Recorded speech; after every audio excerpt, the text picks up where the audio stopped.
Обично, кога се зборува за постигнување некаков успех, луѓето некако имаат една многу специфична слика во колективната свест. Една слика на постојано бркање, нели? Како фаќање пеперутки. Да, тоа е одлична споредба. Човек зема мрежа, трча наоколу, до изнемоштеност, скока, промашува, се фрустрира и на крајот најчесто останува само уморен, со целосно празна мрежа. Токму така. И тоа е многу исцрпувачки процес. Апсолутно. Добре дојдовте во ова длабоко истражување. Денес влегуваме во еден од најпознатите материјали на ова тема. Го разгледуваме култниот водич Клучевите на успехот од Джим Рон. Ова е навистина фасцинантен извор. Да, и нашата мисија овде не е само да разговараме за некаква абстрактна филозофија. Напротив, мисијата ни е да откриеме како реално да се остави таа мрежа за пеперутки.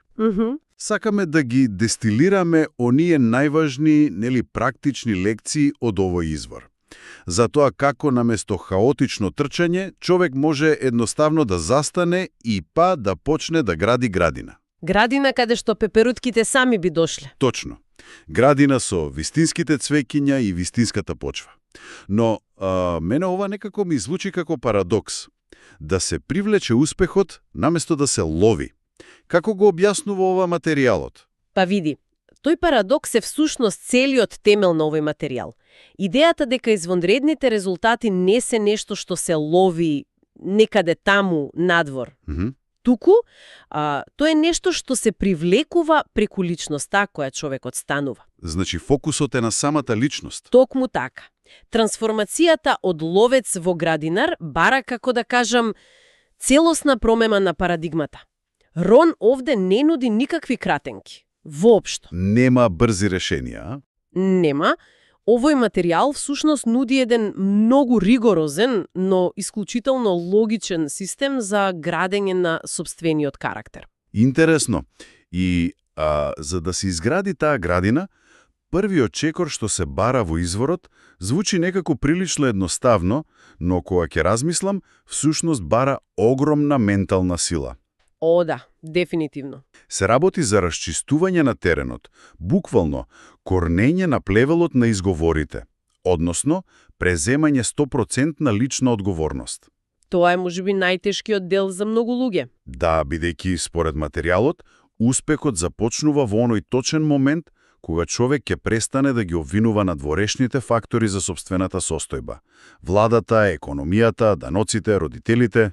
Се тоа мора да се исфрли од равенката. Да, но чекај малку. Тука морам да поставам еден предизвик.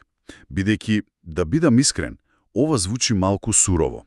Можеби дури и на граница на, токсична позитивност. Разбирам зошто мислиш така. Мислам, некои луѓе навистина се соочуваат со објективно ужасни економски услови. Некои системи се реално неправедни. Тоа е факт. Апсолутно. Како тогаш изворот го помирува ова радикално преземање на 100% одговорност, кога одредени надворешни фактори се без сомнена надвор од индивидуалната контрола. Види, ова е клучна дистинкција и навистина е важно прашање. Изворот воопшто не сугерира дека надворешните околности не постојат. Или дека се секогаш фер. Значи, не негира дека е тешко? Не, воопшто. Разликата лежи во разбирањето на концептот на одговорност наспроти концептот на вина. Одговорност наспроти вина. Може ли да го појасниш тоа? Секако. Човек можеби не е виновен за економската криза или, да речеме, за лошите почетни позиции во животот. Тие настани се надвор од негова контрола. Тоа е јасно, да. Но човекот е апсолутно одговорен за неговиот одговор на тие настани. Кога постојано нели се покажува со прстот кон надвор, кон другите, психологијата позади тоа е всушност заштита на сопственото его. Полесно е да се обвини друг. Точно. Многу е полесно да се каже економијата е лоша, отколку да се признае моите вештини не се доволно добри за оваа економија. Тоа е тешко да се признае. Навистина е тешко. Меѓутоа цената на таа удобност е превисока. Префрлањето на вината всушност значи предавање на сопствената моќ. Предавање на моќта, да. Има смисла. Да.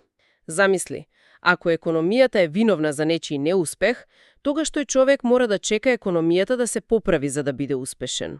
А тоа може никогаш да не се случи. Точно. А тоа е позиција на целосна немоќ, жртва на околностите.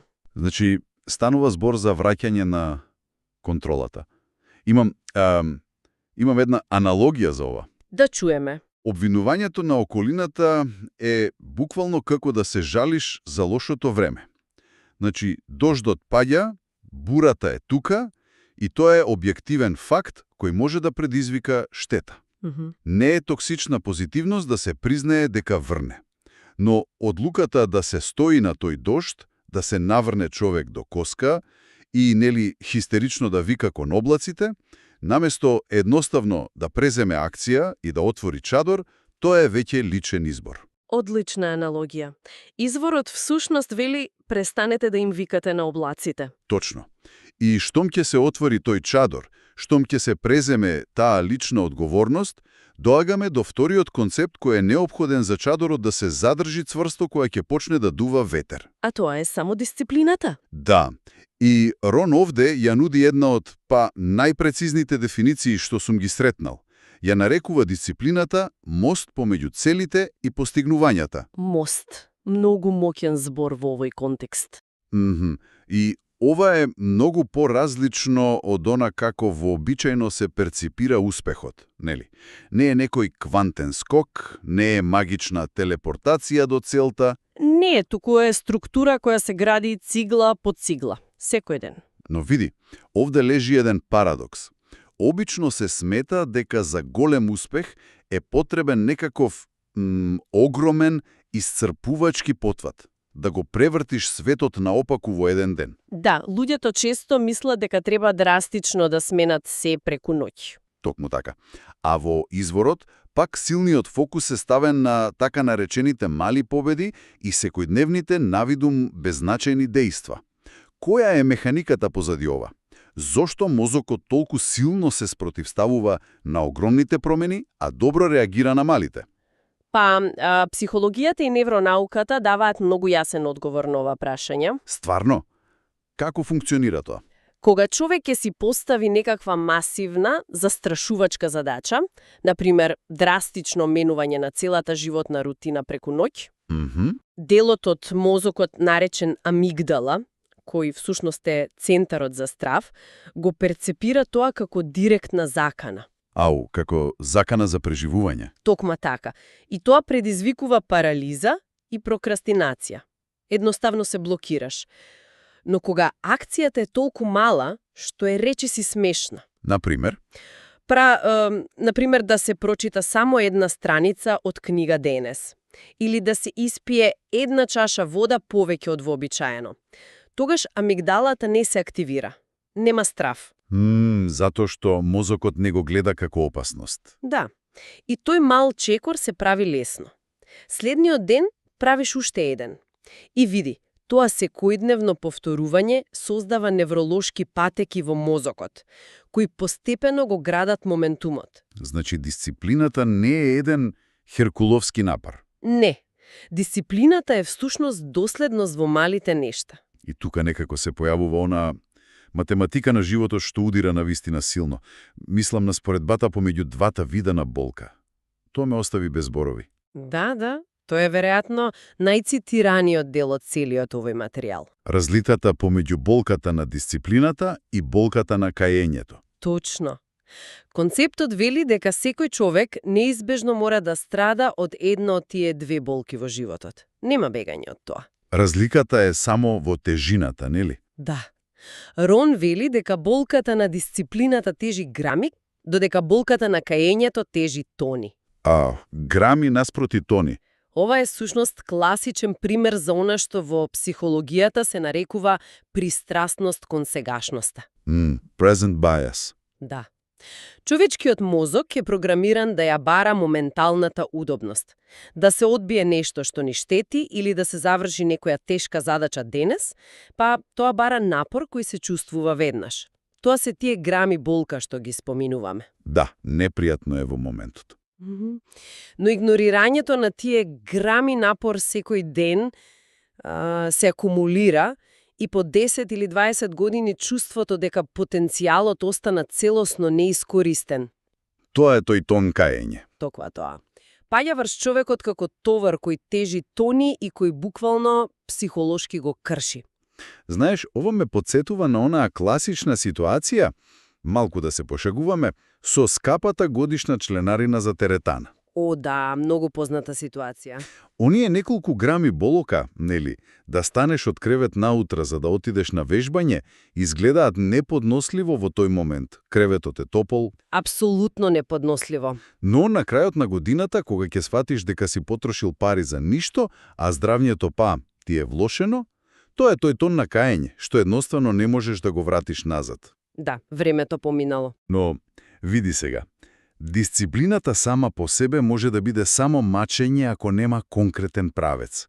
Мислам, ако само го градиме тој мост од секојдневни навики, тој мост мора да води некаде. Точно. Инаку зборуваме за високо дисциплиниран човек кој едноставно маршира во круг, и ова не носи директно до концептот на навигација и поставување цели. Материјалот користи уште една многу едноставна метафора.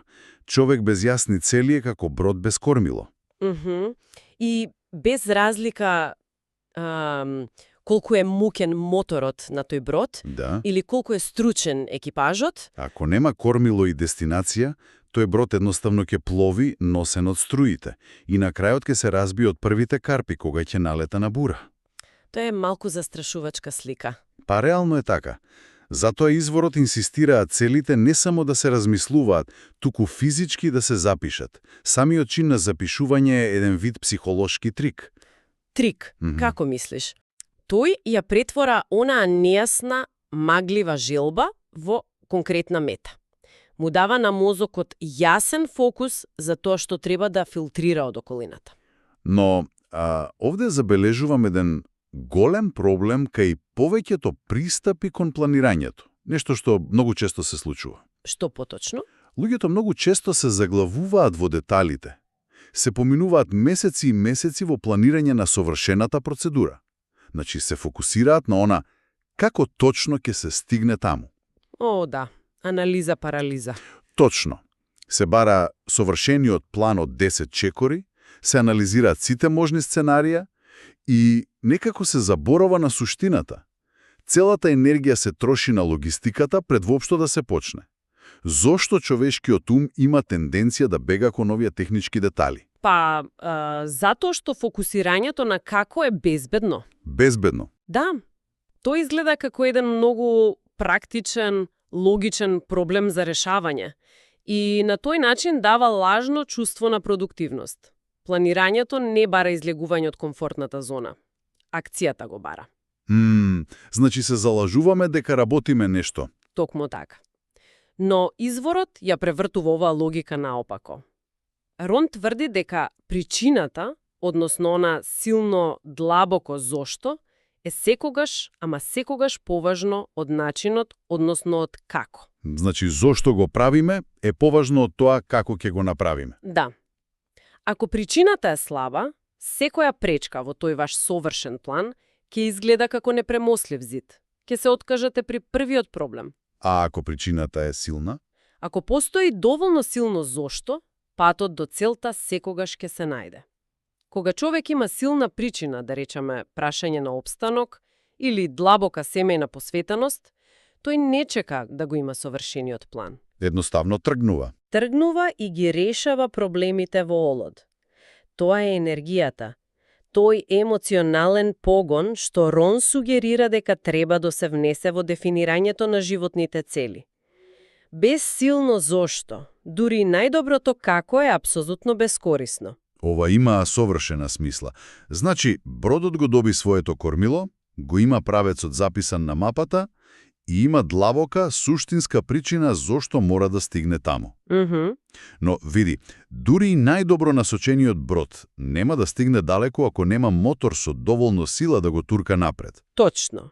А силата на тој мотор, според овој материјал, доаѓа исклучиво од капацитетот и пазарната вредност на поединецот, односно од континуираното учење. Ова е многу важен дел. Да, и ова е веројатно делот кој најмногу се судира со традиционалното размислување за работата и заработката, барем според мене. Тоа е затоа што постои една огромна заблуда околу тоа како се формира вредноста.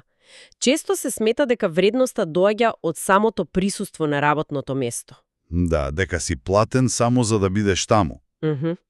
Но економската реалност што ја објаснува Рон е брутално искрена. Капацитетот за заработка е директно и нераскинливо поврзан со капацитетот за учење. Значи, колку учиш, толку вредиш на пазарот. Да. И овде е важно да се направи разлика помеѓу вродената човечка вредност, која е секако непроценлива, и економската вредност на пазарот на трудот. Пазарот никогаш не плаќа за поминатото време на работа. Пазарот плаќа исклучиво за вредноста што е внесена во тоа време. Ова е целосна промена на парадигмата. Мислам, често можеш да слушнеш луѓе како велат: работев 8 часа, посветив третина од денот, заслужувам да бидам платен за тие 8 часа. Да, тоа е стандардниот начин на размислување. Но ако се размисли преку една практична ситуација, јас баш сакав да споделам една. Да замислиме дека ти се расипува автомобилот некаде на отворен пат. Повикуваш искусен механичар. Тој доаѓа, го слуша моторот само неколку секунди. Зема еден специфичен клуч, затегнува една единствена завртка за точно 5 минути. И автомобилот работи совршено. И потоа ти ја дава сметката. Да, сметката за тоа изнесува, да речеме, 50 евра. Ако ова се гледа само низ призма на времето, изгледа скандалозно. 50 евра за 5 минути работа. Звучи премногу. Но суштината е дека овде не се плаќаат тие 5 минути. Овде се плаќаат годините на континуирано учење, стотиците расипани мотори што тој човек ги проучувал, кои всушност му овозможиле да го лоцира дефектот и да го поправи за само 5 минути. И тоа илустрира самата срцевина на зголемувањето на пазарната вредност. Механичарот ја зголемил својата вредност не преку подолго работење, туку преку акумулација на специфично знаење. Значи, не работел повеќе часови, туку станал подобар во тоа што го прави. Токму така. Изворот сугерира дека наместо да се бара повисока плата од работодавачот само поради поминатиот стаж, треба проактивно да се бараат начини како да се стане поскапоцен преку развивање нови вештини. Да се зголеми сопствената вредност. Да. И тука се споменува еден специфичен термин – потребата да се биде сериозен студент. Сериозен студент? Значи ли тоа враќање на факултет? Не. Ова воопшто не значи враќање во студентските клупи за формално образование. Да се биде сериозен студент, според Рон, значи намерно и свесно да се конзумираат информации. Да не се чита само за забава или нели за пополнување време, туку да се читаат материјали кои предизвикуваат подлабоко размислување, исто така тоа подразбира наблюдување. Наблюдување на другите. Да. Гледање што прават оние кои веќе постигнале извонедни резултати. Моделирање на нивното однесување, нивната работна етика, нивниот начин на комуникација. Како еден вид менторство од далечина. Токму така. Тоа е процес на постојана надградба на сопствениот, оперативен систем. Значи, стануваме поскапоцени преку знаење. Тоа е јасно. Но сето тоа знаење, целата таа вредност, се создава и се применува во рамките на еден ограничен ресурс. Ресурс што го имаме сите подеднакво, до секунда. Времето. Како се управува со тоа време? И уште поважно, како се управува со сопствениот ум додека тоа време тече. Додека ги разгледував белешките од изворот, бев изненаден од една многу интересна разлика во терминологијата. Која разлика? Се вели дека успешните луѓе не го трошат времето, туку тие го инвестираат. И види, јазично ова звучи одлично за на некаков мотивационен постер. Но кои се вистинските, суштински механизми на ова разлика во едно нормално секојдневие? Разликата е всушност во очекувањето на поврат. Кога нешто се троши, без разлика дали се пари или време, тоа исчезнува за секогаш. Логично. Например, кога времето се троши на безцелно лизгање низ социјалните мрежи со часови, тоа е неповратно изгубен капитал. Нема никаква дивиденда од тоа. Да, времето е поминато и готово. Но, кога времето се инвестира, постои пресметано очекување дека тоа ќе донесе вредност во иднина. Инвестирањето време значи 100% немилосрдна посветеност на активноста во дадениот момент. Значи целосен фокус. Апсолутно. Ако се работи, фокусот е исклучиво на работата, без одвлекување на вниманието од тривијални нешта. Ако се поминува време со семејството, фокусот е таму. Значи, да бидеш присутен во тоа што го правиш. Точно. Концентрацијата е всушност валутата со која се купуваат идните резултати. Интересно. А за да се следи како точно се инвестира таа валута, Рон препорачува една многу специфична алатка. Алатка која, да бидам искрен, на прв поглед малку ме изненади. Водење дневник. Дневникот? Многу моćна алатка. Морам да признам, кога ќе се спомне дневник, првата асоциација често е некакво тинејџерско запишување тајни и импресии од денот, нели? Драг дневнику. Но овде очигледно се мисли на нешто многу поразлично од класичен споменар. Да, многу поразлично. Овде дневникот е представен како лабораторија. Лабораторија? Да. Тоа е алатка за деловна и лична интелигенција. Суштината на дневникот овде е собирање податоци за сопствениот живот, за да можеш објективно да ги анализираш подоцна. Како истражувач на сопствениот живот. Баш така. Види, кога ќе се случи некаков неуспех, нашиот психолошки инстинкт е тоа да се потисне или да се заборави. Затоа што боли. Сакаме да продолжиме понатаму што побрзо. Точно. Но, кога тој неуспех физички ќе се запише на хартија, се случува нешто многу интересно. Се извлекува емоционалниот набој од него. Тој станува само уште еден податок на страницата, кој сега може рационално да се анализира. Значи го вадиме од главата каде што е емотивен и го ставаме на хартија каде што е само информација. Токмо тоа.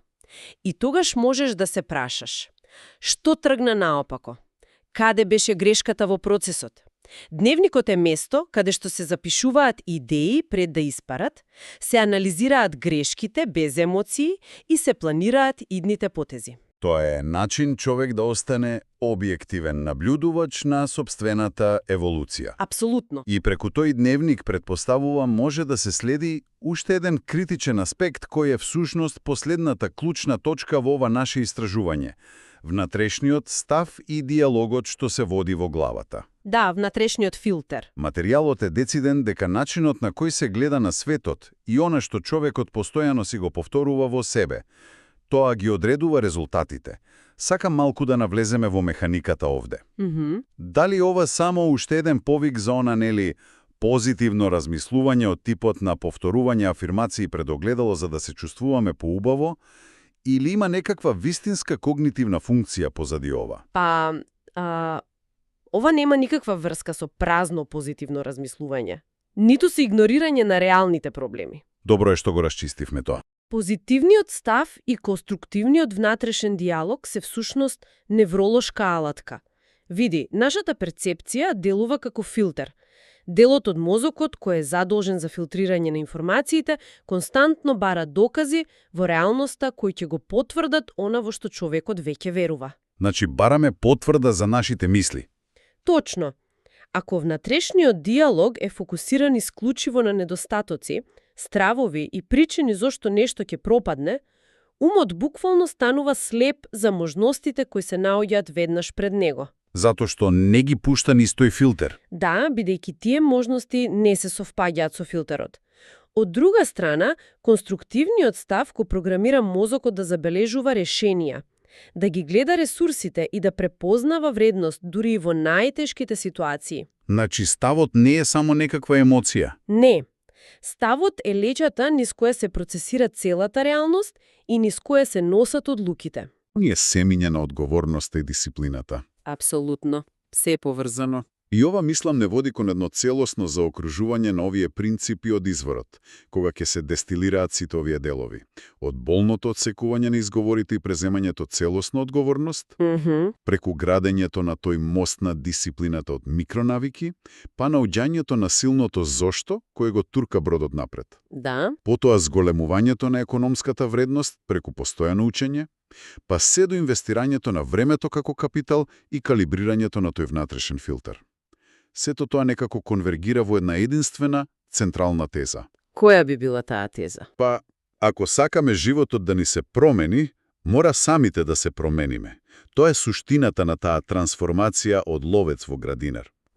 Точно. Преминот од целосна пасивност, каде што човекот се чувствува како жртва на околностите и чека светот да се прилагоди на него, кон длабока активност, каде што човекот презема контрола, се надградува и создава вредност. И тоа е токму причината зашто ова знаење толку слободувачко.